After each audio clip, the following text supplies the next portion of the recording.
사도행전 1장 6절에서 11절 말씀, 우리 한 절씩 교독하도록 하겠습니다. 그들이 모였을 때에 예수께 여쭈어 이르되 주께서 이스라엘 나라를 회복하심이 이때니까 하니, 이르시되 때와 시기는 아버지께서 자기의 권한에 두셨으니 너희가 알 바 아니요. 오직 성령이 너희에게 임하시면 너희가 권능을 받고 예루살렘과 온 유대와 사마리아와 땅끝까지 이르러 내 증인이 되리라 하시니라. 이 말씀을 마치시고 그들이 보는데 올려져 가시니 구름이 그를 가리어 보이지 않게 하더라. 올라가실 때에 제자들이 자세히 하늘을 쳐다보고 있는데 흰옷 입은 두 사람이 그들 곁에 서서 이르되 갈릴리 사람들아 어찌하여 서서 하늘을 쳐다보느냐. 너희 가운데서 하늘로 올려주신 이 예수는 하늘로 가심을 본 그대로 오시리라 하였느니라. 아멘. 부활하신 예수님은 이제 부활의 여러 가지 확실한 증거를 40일 동안 보여주시죠. 약 500여 명의 사람들을 만나시고 이제 예수님께서 부활의 그 모든 증거들을 이제 말씀해 주시고 확인시켜 주셨습니다. 어떻게 보면 예수님께서는 집중 교육을 하신 것이죠. 여러분, 수능에 앞두고 보통 학원에서는 40일, 30일 이렇게 이렇게 교육을 하지 않습니까? 예수님께서도 정말 제자들을 향하여 하나님의 나라에 대하여 그리고 오실 성령님에 대해서 그렇게 기다리며 또 하나님의 나라를 바라보라고 그렇게 말씀하셨죠. 그러면서 이제 이 제자들과 함께 승천하시기 위한 산으로 이제 올라갑니다. 근데 올라갔는데요, 제자들의 관심은 좀 다른 데 있는 것 같아요. 6절에 보시면 이렇게 말씀합니다. 그들이 모였을 때에 예수께 여쭈어 이르되 주께서 이스라엘 나라를 회복하심이 이때니까 하니. 여러분, 왜 제자들이 이런 질문을 했을까요? 제자들의 관심 속에는 항상 어디에 집중하고 있냐면요, 그 나라의 회복에 관심이 있었습니다. 그도 그럴 것이 말라기 이후로 400여 년 동안 하나님의 말씀이 전무했습니다.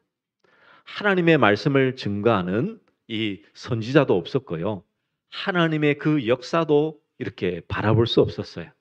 그래서 이 400년을 암흑기라고 말하기도 하죠. 그래서 그들은 400여 년 동안 하나님의 말씀이 없으니 그들 스스로 하나님의 율법의 말씀을 실천하며 하나님의 말씀을 고대하며 그리고 오실 메시아를 기대하고 있었습니다. 예수님께서 이제 오셔서 하나님의 나라를 선포하시며 또 여러 가지 기적과 이적을 통하여 하나님의 살아계심을 증거하는 그 모습을 보고 이 제자들은 예수님을 메시아로 생각했던 것 같습니다.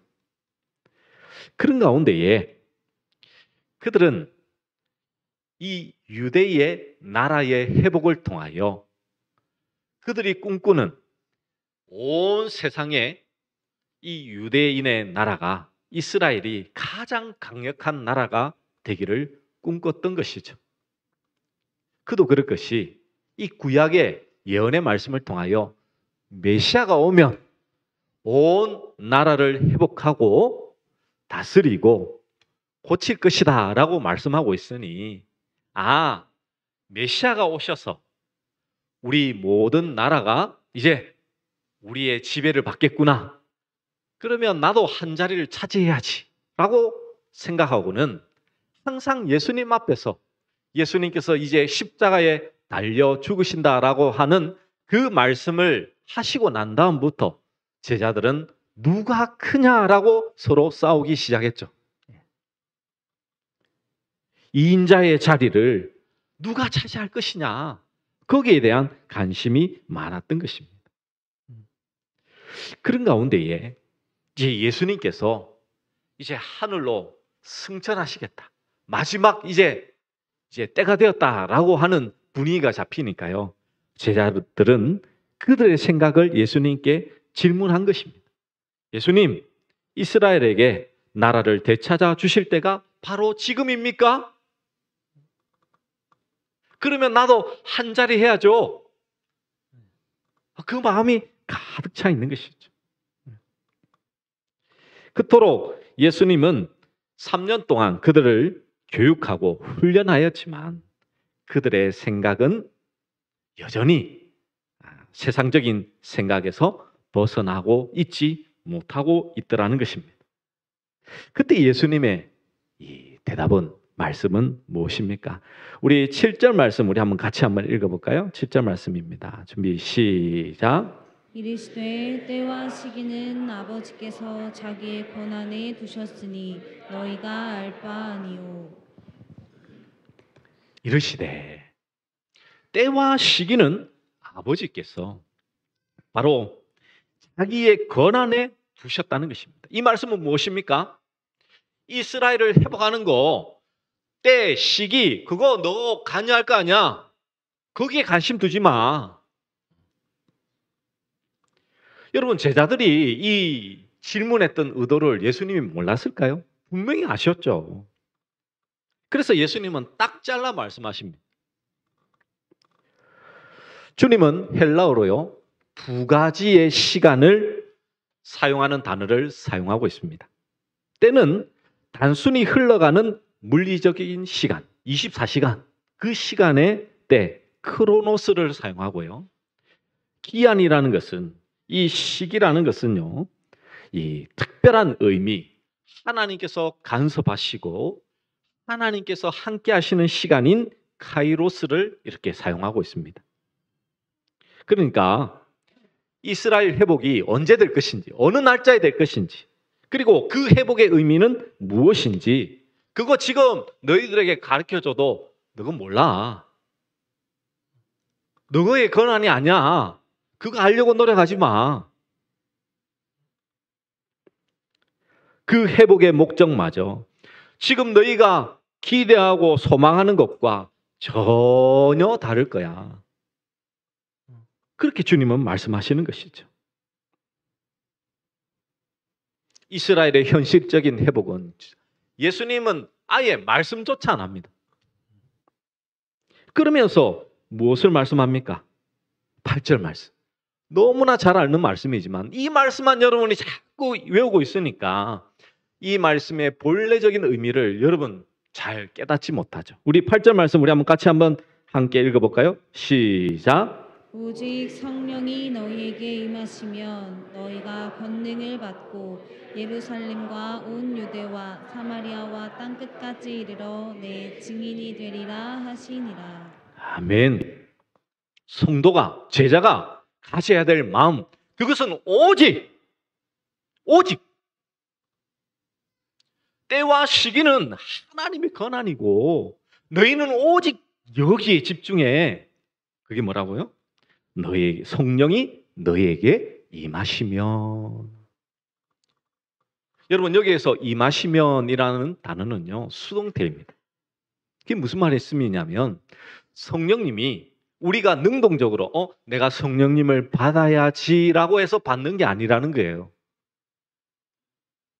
예수님은 이제 이 사도행전 이 말씀 앞부분에 보시면 이제 4절에 보시면 예루살렘을 떠나지 말고 내게서 들은 바 아버지께서 약속하신 것을 기다리라고 했죠.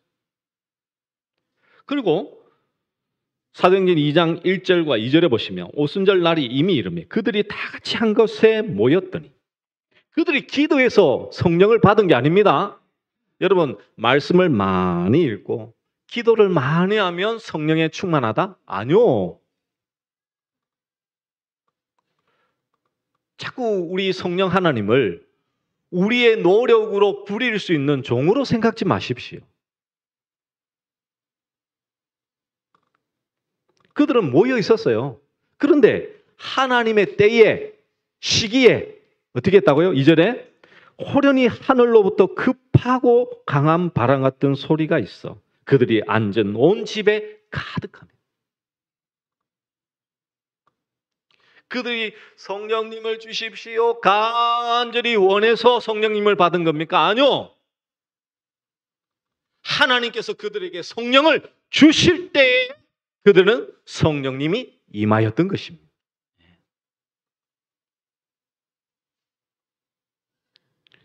이렇게 성령님은요, 우리가 원해서 요구해서 얻어지는 것이 결코 아닙니다. 하나님께서 주권적으로 우리 가운데 보내어 주시는 것이죠. 자, 성령님이 임하시면 너희가 권능을 받고라고 말씀합니다.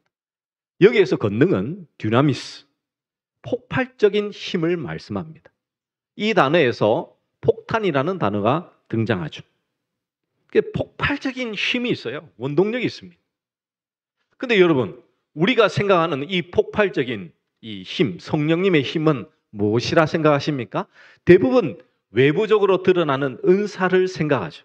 예수님이 행하셨던 그런 기적들, 이적들, 행하신 모든 일들을 생각하지만 예수님은 그 말씀 안 하셨습니다. 계속해서 무엇을 말씀합니까?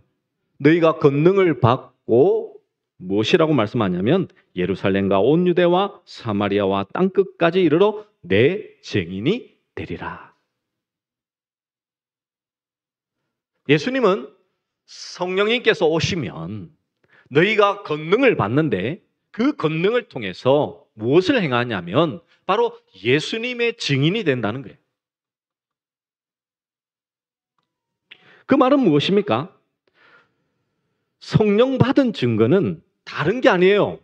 내가 얼마나 많은 능력을 행하느냐, 이적을 행하느냐, 기적을 행하느냐, 어떤 하나님을 체험하느냐가 중요한 게 아니에요. 성령 받은 증거는 내가 예수님을 증거하는 증인이 되어 있느냐, 그것이라는 것입니다. 전에는 나를 증명하고 나를 자랑하는 자였는데 이제는 성령님으로 말미암아 예수님을 증거하는 증인으로 바뀌었다라는 것이죠. 예수님이 어떤 분이시며 그분이 이 땅에서 어떤 일을 하셨는지, 지금도 살아계셔서 어떤 것을 나타내시며 우리에게 무엇을 요구하시는가, 그것이 증거되어져야 되는 것이 바로 하나님의 자녀요 성령 받은 자의 모습이라는 것입니다.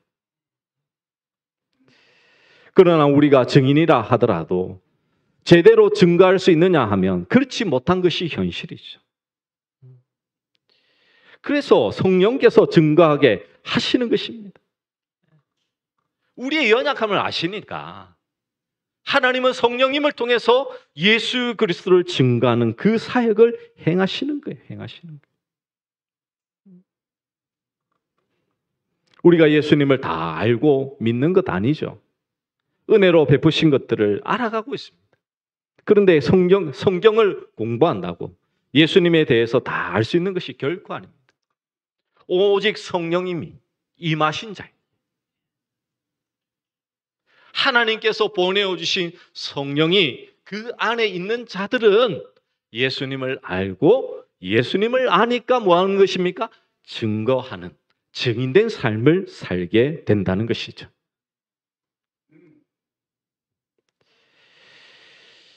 이것은 우리에게 있어서 너무나 중요한 말씀 중에 하나입니다. 우리가 가져야 될 관심은 이 땅에서의 때와 시기가 결코 아니라는 사실이죠. 우리는 언제 우리 안에 하나님의 역사가, 하나님의 도우심이 있는지 늘 우리의 관심은 거기에 머물러 있지 않으십니까? 내가 언제 취업을 하고, 언제 결혼을 하고, 언제 성공하고, 언제 아이를 낳고, 우리는 항상 그 때와 시기, 흘러가는 그 시간은 우리에게 주어져 있지만 하나님께서 역사하실 그 시간을 기대하며, 시기를 기대하며 우리는 바라고 그렇게 하나님 앞에 간구하고 있지 않으십니까? 제자들과 똑같은 마음으로 오늘도 하나님 앞에 나왔다면 오늘 주님의 그 말씀이, 그 음성이 여러분의 심령 안에 들려주시기를 간절히 축복합니다. 오직 성령이 너희에게 임하시면 너희가 권능을 받고 예루살렘과 온 유대와 사마리아와 땅끝까지 이르러 내 증인이 되리라.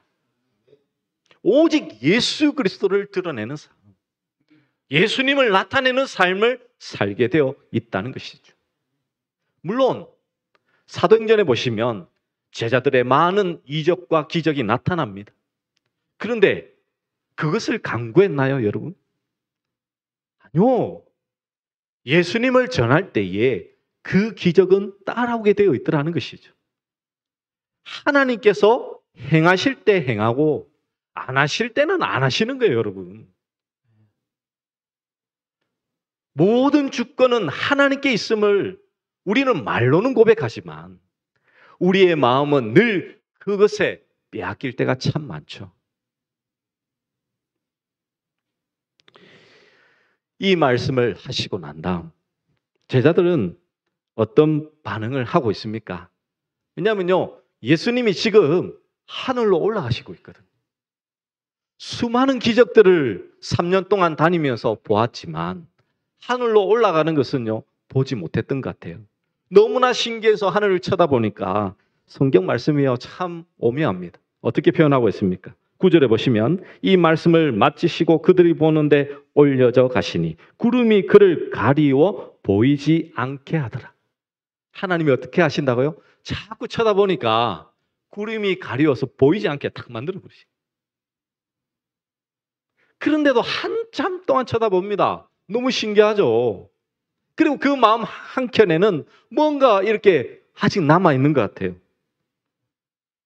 왜냐하면요, 이 천사들을 통해서 그렇게 하시는 말씀이 거기에 해당되죠. 10절에 보시면 이렇게 말씀합니다. 올라가실 때 제자들이 자세히 하늘을 쳐다보고 있는데 흰옷 입은 두 사람이 그들 곁에 서서 이제 한참 쳐다보고 있는 거예요, 지금. 와. 아니, 무리를 걸으신 것도 예수님이 처음이신데 하늘로 올라가시는 것도 이제 엘리야는 뭐 바람을 타고 갔지만 예수님은 그냥 하늘로 이렇게 승천하신 것 같아요. 신기해서 쳐다보고 있습니다. 그때 천사들이 무엇이라 대답합니까? 말합니까? 우리 11절 말씀 우리 같이 한번 읽어볼까요? 준비 시작. 이르되 갈릴리 사람들아 어찌하여 서서 하늘을 쳐다보느냐 너희 가운데서 하늘로 올려지신 이 예수는 하늘로 가심을 본 그대로 오시리라 하였느니라. 아멘. 여러분, 천사들은요, 무엇이라고 부르고 있습니까? 갈릴리 사람들아. 물론 갈릴리 출신의 제자들이 많아요. 근데 단순히 왜 지금 예루살렘에서 갈릴리 사람들아라고 그들을 부르고 있을까요? 그들의 수준과 그 마음이 어디에 머물러 있다는 거예요? 갈릴리, 예수님의 초반 그 사역, 바로 제자들을 불렀을 그때 그 마음과 너 똑같네? 왜? 예수님을 따라다녔던 것은 단순히 여러 랍비와 같은 유사한 우리에게 좋은 말씀을 가르치고 그 말씀을 통해서 하나님의 나라, 즉 유대 나라를 이 세상에 가장 좋은 것으로 인도해 줄 그런 랍비로 따라다니고 있는 그 마음, 너 갈릴리 사람들이네. 아니 지금 예루살렘에 있는데 굳이 제자들아라고 불러도 되는데 그렇게 부르고 있더라는 것이죠. 예수님은 11 제자를 갈릴리 변방에서 불러내어 유대 전 지역을 순회하고 예루살렘으로 이끌며 가르쳤는데 여전히 거기에 머물러 있으면 안 된다라는 것을 일깨워주고 있는 것이죠. 그래서 여러분, 주님이 구름 속으로 이미 사라진 뒤에도 제자들이 계속 보고 있는 그 마음편에는 또 어떤 마음이 있었겠습니까? 그래도 주님, 우리는 어떻게 합니까? 우리나라는, 우리의 형편은 어떻게 해야 됩니까? 라고 아마도 쳐다봤을 것 같습니다. 여러분, 우리가 기억할 것은 무엇입니까? 하나님의 때와 그 시기는 아무도 알 수가 없습니다. 당시의 제자나 그 후 인류 전 역사를 통해서 이스라엘의 영토적인 회복의 시기조차 어리짐작한 자는 없죠.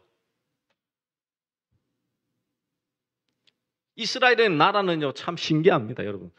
잘 보시면 아시겠지만 나라 자체가 없어졌어요. 나중에 보시면 뭐 로마도 망했지만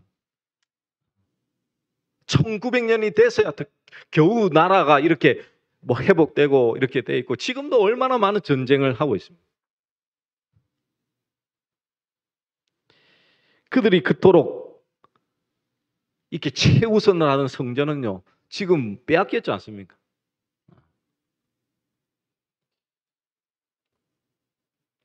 알 수 없는 거야, 알 수 없는 거야. 근데 세상의 사람들은 늘 무엇을 기대하고 소망하고 있습니까? 때와 시기. 예수님은 증인된 삶만 살고 있으면 하나님의 일은, 하나님의 역사는 반드시 이루어진다라는 것을 전제하여 그들에게 지상명령, 가장 중요한 말씀으로 그들에게 하고 있는 것 아닙니까, 여러분? 그러면 우리가 이제 결론하여 적용할 수 있는 부분이 있죠. 예수님의 증인된 삶을 살아가는데 가장 방해가 되는 요소는 무엇이겠습니까? 그것은 바로 때와 시기를 구하는 우리의 마음이죠. 단순히 기도를 등한시하고 말씀을 적게 보는 것이 1차적인 원인이 결코 아니라는 것입니다. 일단 예수님을 믿어서 신자가 되면 누구라도 거룩하게 변화되어 이웃을 섬기고 전도에 열심을 내고 싶어 하죠. 그런데 항상 눈앞에 있는 현실적인 장애에 묶여서 주저하거나 그럴 여유를 가지지 못할 때가 참 많습니다. 문제 해결을 위해 간절한 기도는 하지만 당장 해결이 안 되니까 자꾸만 언제쯤 응답이 될까 초조하게 그렇게 바라보죠. 사사기에 보시면 이 기드온이라는 사사가 등장합니다. 이 기드온은요, 아주 겁쟁이였죠. 그런데 하나님의 영이 기드온에게 임하니까 기드온이 나팔을 불며 아비에셀 족속이 다 모여 그를 쫓았다라고 성경은 말씀하고 있습니다. 즉, 이 겁쟁이였던 기드온이 하나님의 영, 성령님이 임하니까 담대해진 거예요. 그래서 이스라엘 사람들을 불러 모으고 대적 미디안과의 전쟁의 지휘자로 선봉에 서게 됩니다. 그런데 이 성령님이 임하시기 전에 기드온이 한 일이 있어요. 그 일이 무엇이냐면 바로 바알과 아세라의 우상을 찍어 불에 태웠던 것이죠. 그러니까 지금 우상을 태워야지만 성령님이 강림할 수 있다는 거. 이거 여러분 계속해서 성경에 구약에 보시면 반복적으로 등장하죠. 야곱을 통해서 많은 왕들의 종교 계획을 통해서도 항상 하나님의 일을 할 때에는 무엇을 했습니까? 우상을 제거했거든요. 우상을 없애야지만 성령님의 그 역사와 통치를 받을 수 있다는 것입니다. 이거는 성령님이 약해서가 아니에요. 여러분, 이걸 오해하시면 안 됩니다. 이것은 하나님께서 우리 안에 오셔서 행하시는 거예요. 우상을 제거하는 것도 하나님께서 행하십니다. 그 마음을 주시니까.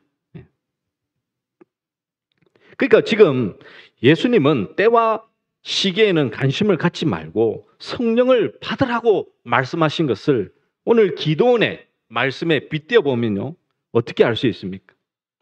때와 시기를 알려는 그 마음이 바로 신자의 우상이 될 수도 있다는 뜻을 가지고 있죠. 아니, 하나님 대신에 무언가를 믿는 게 우상인데, 아니 어떻게 때와 이 시기를 알고자 하는 마음이 우상이 될 수 있습니까? 라고 질문할 수 있을 것입니다. 그러나 이 시기를 알고자 하는 마음은 그렇게 해서라도 마음의 염려를 없애려는 뜻을 가지고 있죠. 때를 알아 위로를 얻고 그 대비도 하나님이 아닌 자기가 하려는 마음이 있는데 어떻게 우상이 아니라고 할 수 있습니까? 여러분 생각해 보세요. 하나님의 때에 반드시 이루어진다니까요. 그런데 우리의 마음속에는 어떻습니까? 늘 내가 중심이 되어 있죠. 그러다 보면 하나님 왜 빨리 안 주십니까? 왜 내 형편을 돌아보지 않으십니까? 언제 풀립니까?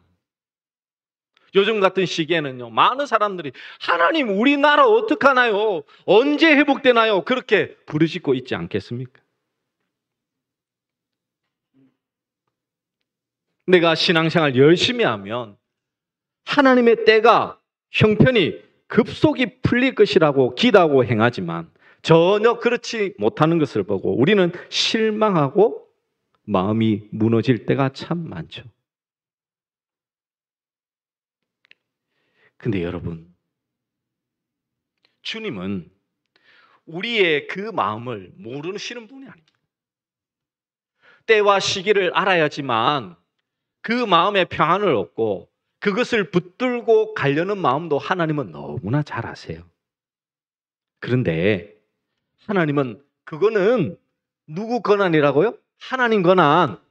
너가 관여할 거 아니야. 너가 관심 가져야 될 것은 오직 성령님이 임하셔서 예수님의 증인된 삶을 살게 하시는 거, 거기에 관심도. 그걸 지금 말씀하고 있다니까요. 그 삶을 살 때에 오히려 더욱 온전한 평강과 기쁨과 행복을 누릴 수 있다는 것이죠. 그래서 여러분, 그리스도를 삶에서 증거하는 것, 그것이 바로 성도의 정말 유일한 길이 될 뿐입니다. 주님 안에서 먼저 그 인격과 존재를 거룩하게 변화시켜 자기가 속한 모든 공동체를 참 사랑의 바탕을 둔 그런 주님의 나라로 우리가 세우기 위해서는요, 나 자신이 성령님이 임하셔서 내가 예수 그리스도를 드러내는 삶. 툭 치면 예수님, 툭 치면 예수님, 이것이 나올 만큼 정말 나 자신이 아닌 오직 예수님만을 증거하는 그 삶을 살아가는 것이 가장 하나님의 나라의 백성된 모습임을 우리는 기억해야 될 것입니다. 그리고 이 일은요, 우리가 이루는 것이 결코 아닙니다. 하나님께서 임하시게 하신 성령님을 통해서 이루어 가시는 것이죠. 그러면 또 질문합니다. 아니 목사님, 그 때가 언제입니까? 하나님의 때. 하나님의 때에는요, 예수님을 믿는 자들을 죽이러 다녔던 사도 사울을 하나님께서 부르셔서 그를 하나님의 자녀로 삼으신 것 같이 하나님의 때가 되면 우리로 하여금 그 성령 하나님은 예수 그리스도를 증거하는 증인으로 삼으실 거예요. 우리의 관심은 오직 예수님, 그분께만 있어야 되는 것이죠. 그런데 오늘날 얼마나 많은 사람들은요, 자신을 드러내기를 자랑합니까? 많은 설교와 많은 간증을 통해서 자기가 무엇인가 된 것처럼 얘기하는 사람들 참 많습니다. 거듭 말씀드립니다. 자신이 행했던 그 모든 일들 가운데요, 놀라운 일들 가운데에 자기의 그 행적이나 그 노력이 조금이라도 1%라도 아니 0.몇 %라도 들어있다면 그거요 가짜입니다, 여러분.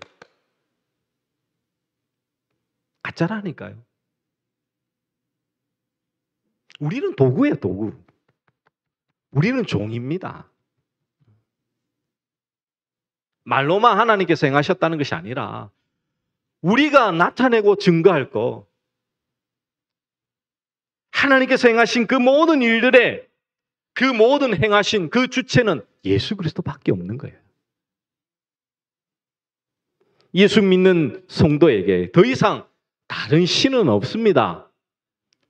거룩하게 변화되고 그분의 영광을 위해 살고자 하는 그런 소원도 있지만 우리의 마음속에 이 마지막 우상인 때와 시기를 통해서 조금이라도 마음의 평안과 안식을, 염려를 그치고자 하는 그 마음까지도 성령님의 다스림을 받으셔야 된다는 것을 꼭 기억하십시오. 이제 설 연휴에 여러 우리 친척들과 또 가족들을 만나게 되죠. 예수님을 모르는 우리의 가족들은 기한을 몰라, 시기를 몰라, 때를 몰라 여전히 불안함과 염려 속에 여러분들과 대화를 할 것입니다. 그 속에서 여러분은 어떤 대화를 함께 나누시려고 하고 계십니까? 같이 싸워야 되나요? 아니면 그건 당신들 다 틀렸다라고 말해야 되나요? 아니요. 때와 시기는 하나님의 손에 있어요. 우리는 성령님을 받으셔서 예수님을 증거하는 증인으로 여러분은 세우심을 받으셔야 됩니다. 여러분이 가는 그곳이 예수님을 증거하는 증인된 삶을 사는 현장이 되시기를 간절히 축복합니다. 그래서 여러분은 복음 들고 나가셔야 돼요. 예수님을 들고 나가셔야 돼요. 맹목적으로 싸우거나 다투거나 일방적으로 행하라는 것이 결코 아닙니다. 성령님의 지혜와 때를 따라 지혜롭게. 원수를 위해서는 어떻게 하라고요? 네, 선대하고 항상 기도하라고 명령하신 것처럼 여러분을 대적하는 자들을 위하여 날마다의 삶 가운데서 그들을 위하여 기도하시고, 오직 이 세상의 때와 시기에 그 근심 속에 머물러 있습니다. 그것을 몰라 늘 방황하며 허탄한 마음과 공허한 마음 속에 있는 그 사람들을 향하여 오직 우리의 주 대신 예수 그리스도를 증거하심으로 말미암아 그들이 하나님의 나라의 백성의 은혜가 이루어질 수 있도록, 오직 그 복음으로 말미암아 그 마음이 하나님의 다스림을 받을 수 있도록 그렇게 증인된 삶을 살아가시는 우리 모든 믿음의 종들 되시기를 간절히 축복합니다. 우리 말씀을 기억하며 우리 함께 찬양하도록 하겠습니다. 이곳에 임하신 하나님의 나라.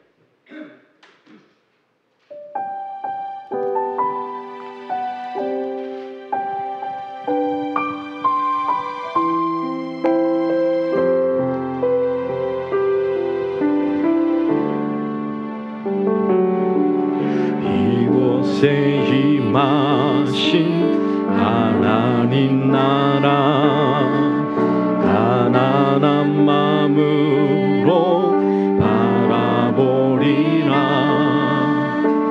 먼저 그 나라 그 뜻 구하며 나의 삶 드리리. 주님이 맡기신 하나님 나라, 믿음의 눈으로 바라보리라. 하늘의 뜻이 이 땅 가운데 완성될 그날까지 믿음 다하여 그 위에 서리라.